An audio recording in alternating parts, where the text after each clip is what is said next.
Bonsoir à tous et bienvenue dans ce live 3 à peine du défi de 365 jours de live d'affilée. J'espère que vous allez bien, que vous avez passé une merveilleuse journée. Et comme promis sur mon post d'aujourd'hui, c'était... Salut Ludo!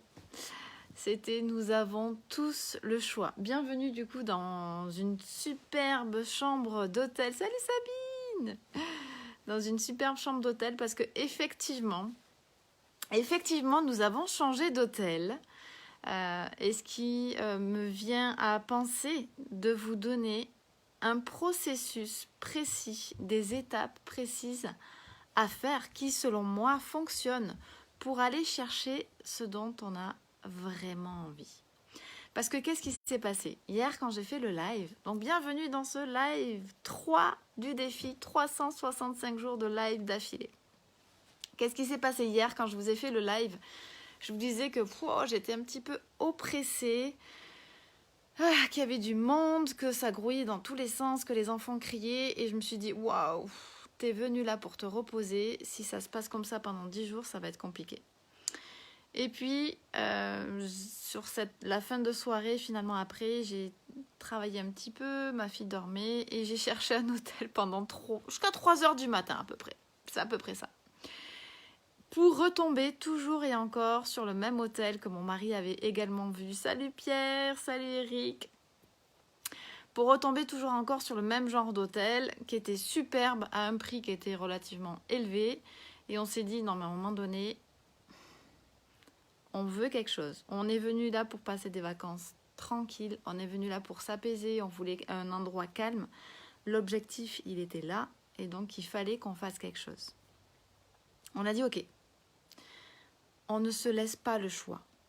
On aurait pu avoir le choix de dire, bon, bah du coup, on a payé l'hôtel et finalement, on reste exactement là. Et donc, on subit un petit peu nos vacances. Mais c'est pas le choix qu'on a fait. Première étape, on est allé demander à l'accueil s'il était possible de pouvoir se faire rembourser. Première étape validée. Oui, c'est possible. Et en plus, du coup, sans aucun problème, il n'y avait pas de pénalité ni rien. Ça, c'était le bon step. Et on s'est dit, on ne se laisse pas le choix. C'est-à-dire que... Salut Sylvain, salut Ludovic, salut Fabien. J'espère que vous allez bien. Et donc, on ne s'est pas laissé le choix. C'est-à-dire qu'on a dit, ok, soit on garde une sécurité, on garde la chambre d'hôtel et du coup, on va voir si cet hôtel, ce fameux hôtel, on peut négocier les prix. Soit, on tente le tout pour le tout. On part de l'hôtel, on prend nos valises, on est persuadé qu'il va y avoir quelque chose de meilleur qui va nous attendre. On va à l'hôtel en question, on négocie les prix et on passe de meilleures vacances. Et c'est exactement ce qui s'est passé. On a conditionné notre fille. On lui a expliqué, parce qu'au départ, elle ne voulait pas partir. Elle se sentait très bien être dans cet hôtel. On lui a expliqué, en fait, et je lui ai expliqué calmement, en fait, comment nous, on voyait les choses. On lui a expliqué que la première des choses, c'est de décider. De décider ce que vous avez vraiment envie de faire. Donc ça, c'est la première étape. Souvent, on oublie cette étape importante de décider ce qu'on veut vraiment faire. Quels sont vos objectifs? Quels sont vos buts à atteindre? Parce qu'on avance jour après jour et on oublie vers quoi on veut avancer, se laissant happer par un quotidien. Et en fait, on se dit, mais qu'est-ce qu'on a vraiment envie? Là, notre objectif, c'était de passer des vacances sereines, au calme, pouvoir se reposer, pouvoir quand même travailler ma créativité parce que j'ai plein de choses à préparer pour le 7 septembre. Tout n'est pas au point et c'est ok, mais il fallait que je tourne des vidéos, etc. Donc c'était important. Je vais très bien, merci Fabien. C'était important vraiment de pouvoir être dans un endroit où on se sente bien. Donc, décider que cet endroit-là n'était pas fait pour nous, que c'était ok et qu'on voulait quelque chose de mieux en tout cas pour nous. Chacun après ça a sa propre interprétation et ça on s'en fiche en fait. Mais souvent, on oublie de décider vraiment ce qu'on a envie de faire. La deuxième étape, c'est ne pas avoir de plan B. Jamais. Je sais pas, je le dis souvent en fait, mais il y a un livre de Sun Tzu et qui explique en fait que un empereur demande à un guerrier en fait comment il fait pour gagner toutes les batailles. Et il lui explique que finalement, lui, quand il encercle une ville, il laisse toujours une sortie de secours. Donc là, vous me dire, bah Marie, du coup, il n'y a pas de plan B. Laissez-moi finir l'histoire. C'est que du coup, quand on laisse une sortie de secours, les gens qui sont à l'intérieur de la ville et qui se font attaquer, étant donné qu'ils savent qu'ils ont justement une sortie de secours, ne se battent pas avec la détermination qu'il faut. Ne se battent pas pour sauver leur vie. Parce que quand arrive le danger, quand arrive la difficulté, quand arrive ce moment où il faut se battre, coûte que coûte, quoi qu'il arrive, jusqu'à la fin, et qu'on sait qu'il y a une sortie pour s'échapper, c'est humain. On choisit la sortie de sécurité. On choisit de sortir pour pas se faire mal complètement. Là, on savait qu'on n'allait pas se faire mal, hein, c'était juste une histoire d'hôtel. Mais on s'est dit, ok, on va vraiment tester ce que j'apprends et ce que je fais au quotidien. Donc là, c'était un peu plus en jeu, mais on s'est dit, ok, on sort de l'hôtel et on va en chercher un autre. On ne se met pas de sécurité. La troisième étape, quand vous voulez faire quelque chose, c'est de croire que ça va arriver. C'était de croire, et là on s'est conditionnés tous les trois, et même avec ma fille, elle a 5 ans et demi, et croyez-moi, je suis persuadée qu'aujourd'hui ce que je lui inculque et ce qu'on lui inculque avec mon mari va lui rester ancré au plus profond, parce qu'on lui montre par l'exemple que c'est possible. Elle ne pensait pas qu'on pouvait être dans un meilleur hôtel, elle ne pensait pas que du coup en fait, et elle nous l'a dit toute seule, elle a dit mais on garde la chambre parce que si jamais on ne peut pas avoir l'hôtel, comment on va faire, où c'est qu'on va dormir? Et on lui a dit t'inquiète pas, on va trouver une solution. Ne t'inquiète pas, tu verras, on va avoir exactement ce qu'on veut. Tu nous fais confiance, Luna? Oui, je vous fais confiance. Alors viens avec nous et on va te montrer. Et donc on est parti, sans avoir le moindre doute. On s'est conditionnés tous les trois en disant, on va aller à cet hôtel, on va demander une chambre, on va demander si on peut avoir un prix et on aura la chambre que l'on veut. Si, quand vous voulez aller quelque part, que vous prenez cette décision, que vous ne vous laissez pas de plan B, mais que vous êtes en train de douter de la possibilité d'avoir ce que vous voulez, il faut travailler sur ça. Le moindre petit doute, le moindre petit basculement, le moindre petit coup de pied sur la chaise pour faire basculer la table, vous empêchera d'atteindre et d'avoir exactement ce que vous voulez. C'est une des clés qu'ont les plus grands, de ne jamais douter. Donc, ça ne veut pas dire que je ne doute jamais. Ça veut dire qu'à chaque fois que je ressens le doute, à chaque fois que j'ai un déséquilibre qui se crée, je travaille sur ça. J'essaye de comprendre ce qu'il y a à l'intérieur. Qu'est-ce que je dois travailler concrètement sur moi pour ne plus douter? Est-ce que c'est lié à une croyance? Est-ce que c'est lié à quelque chose que j'ai déjà vécu? Est-ce que je ne peux pas y mettre d'autres mots et d'autres pensées pour que finalement je décide d'avoir exactement ce que je veux dans ma vie? Donc ça, c'est la troisième étape.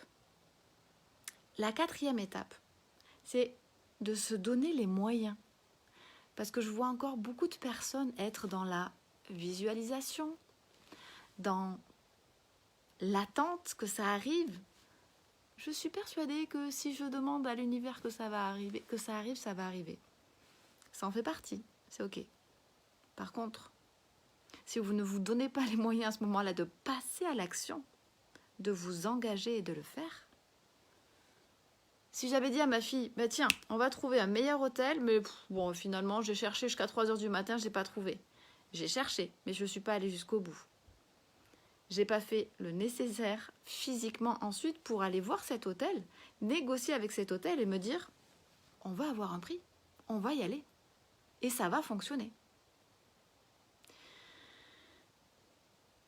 On s'est donné les moyens. On est arrivé dans ce superbe endroit, magnifique. D'ailleurs, je préfère, effectivement, je trouve que cette côte-là était... On n'est pas très loin, on est à 10 km de là où on était, mais déjà, l'atmosphère était complètement différente. On est arrivé dans cet hôtel. Oh, l'apaisement, c'était vraiment paisible, beau, une petite musique douce. Et mon mari me regarde et me dit, tu crois que tu vas avoir de la créativité ici? Ah ouais, Ça sent de suite en fait. Ça vous est déjà arrivé d'arriver dans un endroit et de vous dire comment il se peut que dans des endroits, et ça je trouve ça extraordinaire, d'observer ça. Parce que ça on peut le reproduire n'importe où, n'importe quand. Dans des endroits, dans des restaurants, vous arrivez et vous avez l'impression que c'est comme vous avez toujours vécu ici, que vous vous sentez bien, que rien ne peut se passer, que vous êtes protégé complètement. Ça vous est déjà arrivé? Je trouve ça mais juste fabuleux quand ça se produit. Et là, c'est exactement ce qui s'est produit. Donc on demande, on arrive tranquille, on dit bah oui, on voudrait une chambre pour 9 nuits, est-ce que c'est possible? Elle nous donne un prix qui était encore plus que celui qu'on avait vu. Et là, en fait, complètement déterminé, on dit ah non, c'est pas du tout ce prix-là qu'on a vu. Oui, mais du coup, c'est pas le prix parce que finalement, effectivement, sur le site, en fait, ça comptait pour 2 personnes et il comptait notre petite fille de 5 ans et demi comme une 3e personne, mais alors que ces chambres-là, c'est comme des appartements avec une terrasse de 30 mètres carrés, avec 2 chambres séparées, donc on comprenait pas pourquoi il fallait payer limite une somme exubérante juste pour notre petite fille qui a que 5 ans et demi. Et donc, je vais dans la voiture, je dis, attendez, je vais chercher quand même mon portable pour vous montrer. Et puis, elle me dit, attendez, je vais chercher mon responsable qui parle français. Et là, on s'assoit, on reçoit, elle nous donne à boire, etc. Et puis, on se regarde avec mon mari et Luna nous dit, mais on va pas avoir la chambre?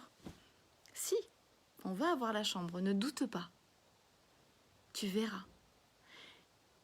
Et là, le responsable vient nous voir et nous dit, bah oui, effectivement, normalement, le prix de la chambre est à tant pour 3 personnes, mais de manière exceptionnelle, effectivement, je vous fais tel prix. Moins 30% sur le prix initial.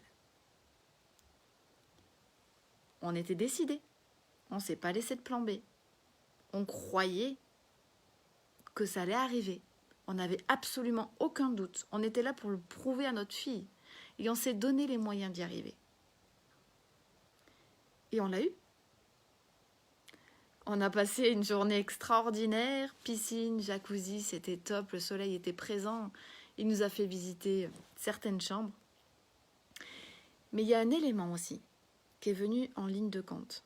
C'est que quand on était dans l'autre hôtel et qu'on a expliqué le processus à ma fille, je lui ai dit par contre, il est important, et ça, c'est quelque chose que j'apprends aussi aux personnes que je coach, il est important que, malgré tout ce qu'on est en train de faire, si ça ne fonctionne pas comme on le veut,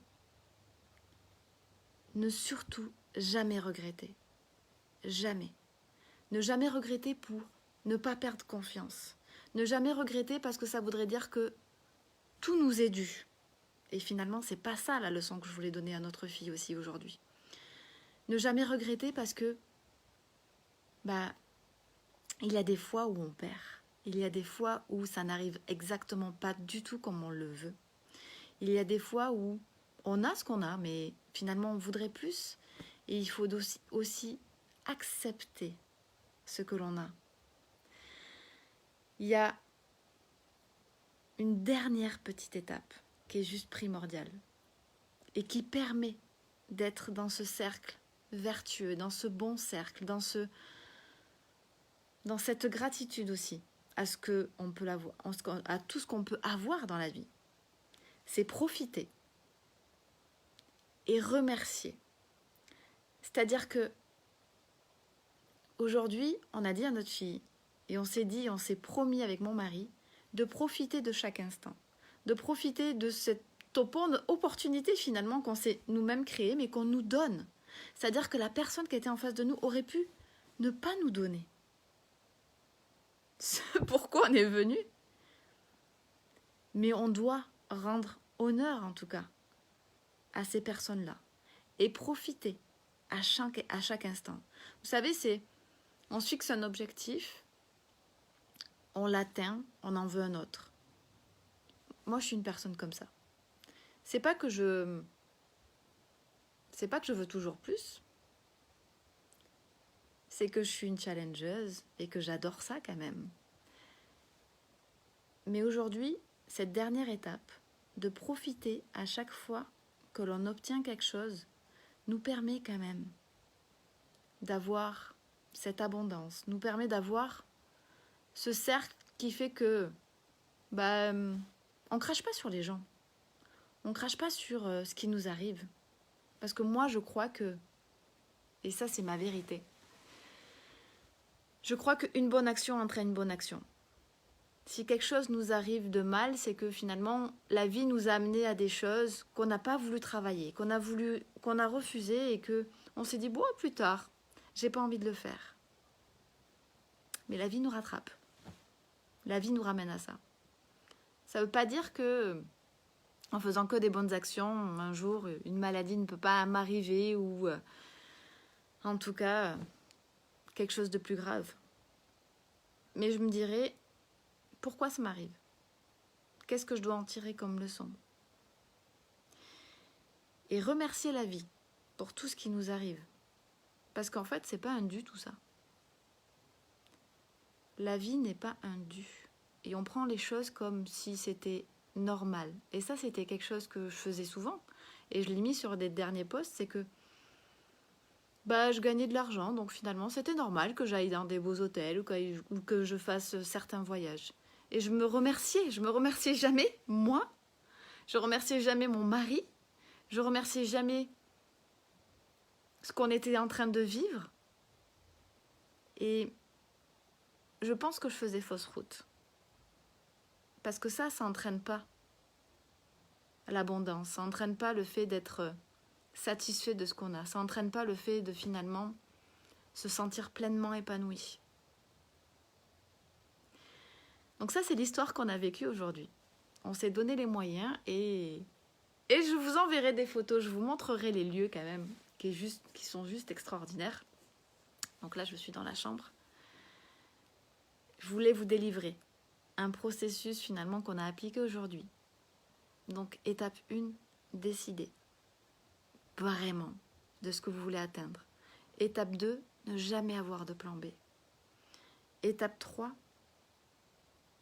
croire que ça va arriver et ne jamais douter.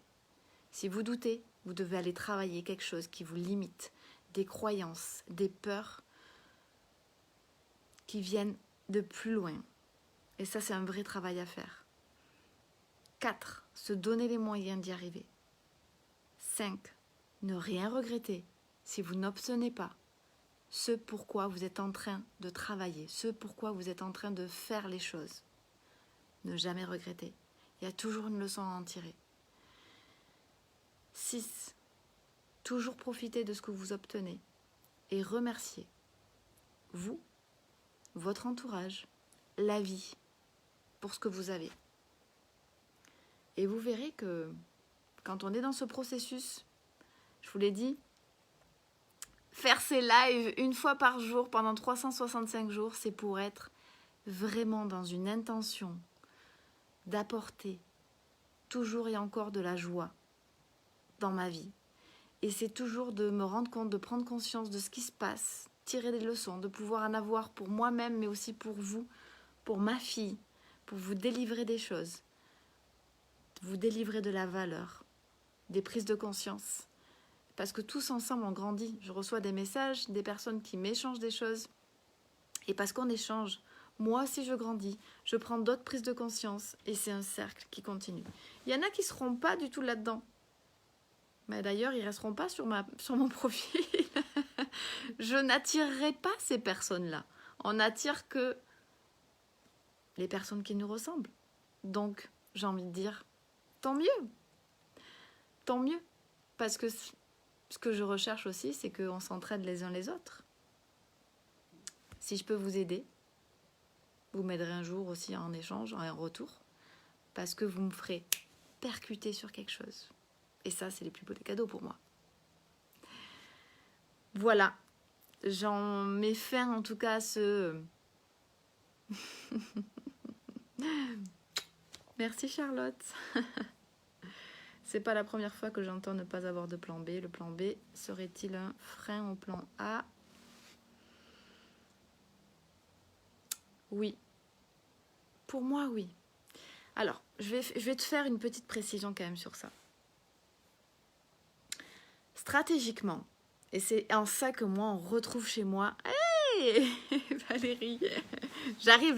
Je sais pas si t'es ok pour ce soir, mais ça va se faire. Quand on veut quelque chose, on doit définir plusieurs options, plusieurs stratégies. Enfin, normalement, c'est une stratégie, mais plusieurs tactiques. Ça, c'est autre chose, mais on va dire plusieurs tactiques. Donc, un plan A, un plan B, un plan C ou un plan D, peu importe. Tu dois, Christelle, définir le plan qui est le plus optimal pour toi. Par rapport à ce que tu veux, par rapport à l'ensemble des ressources que tu peux avoir. Et une fois que tu as décidé ça, tu ne dois plus avoir d'autres plans. Tu dois décider que c'est le seul plan que tu dois avoir. Et c'est en ça que du coup, tu ne dois pas avoir de plan B. C'est pas, oui, bon, bah si ça ne fonctionne pas, du coup, je pourrais faire autre chose. Tu dois définir que ce que tu veux là, tu dois utiliser cette tactique-là et ne renoncer que lorsque tu auras mis toute ton énergie, toute ta détermination pour atteindre ce que tu voulais pas. Peut-être que ce ne sera pas la bonne solution. Peut-être que ce ne sera pas le bon choix. Et ce sera pas grave. Et tu pourras décider à ce moment-là de réorienter vers une nouvelle tactique. C'est toute la différence. Et de choisir autre chose. Parce que si tu te dis, je vais faire un peu de plan A, un peu de plan B, un peu de plan C, ou alors je vais prendre le plan B, mais bon, je ne mets pas toute mon énergie, et puis peut-être que du coup, je vais choisir le plan A. Ou je choisirai le plan C si le plan B ne fonctionne pas. Non, là pour moi en fait, mais ce n'est que moi et c'est comme ça que je travaille. Pour moi et avec mes clients. On définit, on choisit, on y va. On voit comment ça fonctionne et on réoriente au fur et à mesure. Ça c'est ok, mais on reste dans la même direction par rapport à ce qu'on a choisi. Avec grand plaisir Sylvie. Guillaume, tant mieux, qui se ressemble, s'assemble. Exactement, oui. Au début, je me disais, oh là là, mais en fait, certaines personnes ne vont pas m'aimer, elles vont peut-être... J'en ai reçu certains commentaires, et en fait, je me suis dit, non, c'est cool. Ça permet de mettre un filtre, ça permet qu'il y ait, en tout cas avec moi et à mes côtés, et les personnes qui me suivront sauront exactement dans le message que je suis en train de faire passer, ma douceur, mon énergie féminine pour être dans le magnétisme, pour être dans l'intention, pour être dans le lâcher-prise, pour être dans l'intuition, pour être tout ça. Mais aussi dans ma détermination, dans ma force, dans mon passage à l'action, dans mon engagement, dans ma stratégie que je mets en place pour certains de mes clients et dans la tactique, qui est ma force et ma puissance masculine.